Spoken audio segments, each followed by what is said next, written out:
हाँ जी, अब हम बात करते हैं गांधी जी ने जो 7 पाप बताए थे वो कौन कौन से हैं। तो गांधी जी के 7 पाप कौन कौन से हैं?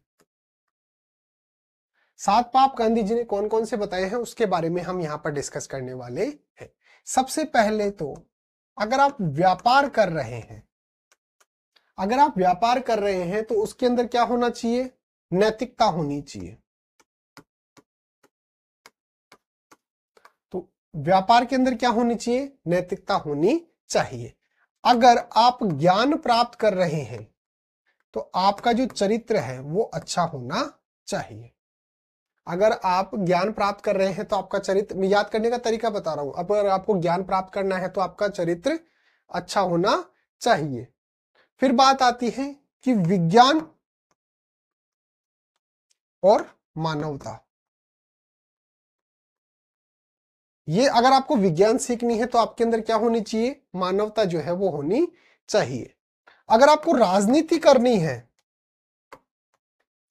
तो आपके कुछ सिद्धांत होने चाहिए, उन सिद्धांतों के अनुसार आपको चलना चाहिए। तो कितने हो गए? 1 2 3 4। तो 4 पाप कौन कौन से हो गए? नैतिकता के बिना व्यापार नहीं करना चाहिए। अब उल्टा पढ़िए, पाप है ना ये, तो पाप को कैसे? नैतिकता के बिना व्यापार नहीं करना चाहिए, चरित्र के बिना ज्ञान का कोई औचित्य नहीं है, मानवता के बिना विज्ञान का कोई औचित्य नहीं है, और सिद्धांत के बिना राजनीति का कोई मतलब नहीं है। 5वां फिर आता है कि अगर आपको सुख चाहिए तो आपको क्या करना चाहिए? अंतरात्मा की आवाज सुननी चाहिए। सुख चाहिए अगर आपको तो आपको क्या करना चाहिए? अंतरात्मा की आवाज सुननी चाहिए। फिर अगर आपको पूजा करनी है, अगर आप पूजा कर रहे हो तो आपके अंदर क्या होना चाहिए? त्याग होना चाहिए, तभी पूजा का कोई मतलब होता है। फिर होना चाहिए कि भाई अगर आप बिना कार्य किए,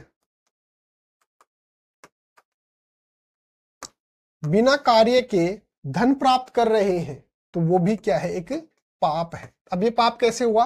अंतरात्मा के बिना अगर आप सुख प्राप्त कर रहे हैं तो उस सुख का कोई मतलब नहीं है, त्याग के बिना पूजा करने का कोई मतलब नहीं है, तो ये पाप है।